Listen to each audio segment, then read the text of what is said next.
Hello guys, Charak Puja কেন হয় জানো? চলো জানি আজকে।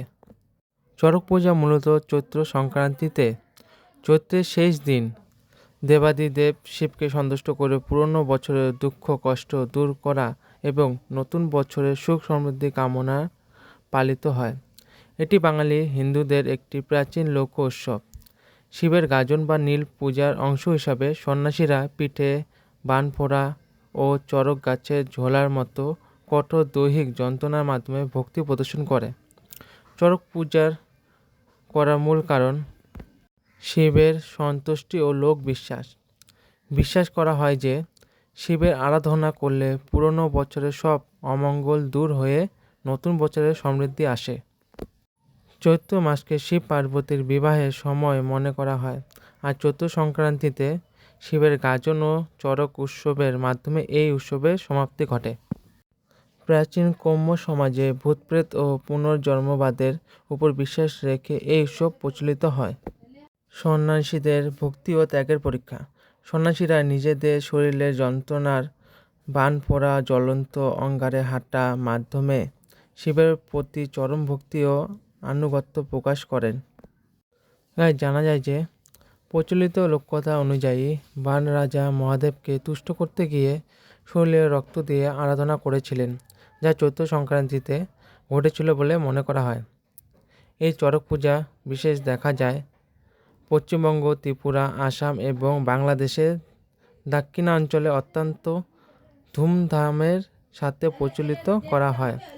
তো ভিডিওটা কেমন লাগলো? ভিডিওটা যদি ভালো লেগে থাকে ছোট্ট একটা লাইক করে পাশে থাকবেন। এরকম ভিডিও পাওয়ার জন্য পেজটিকে ফলো করবেন। ধন্যবাদ।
উচ্চ কর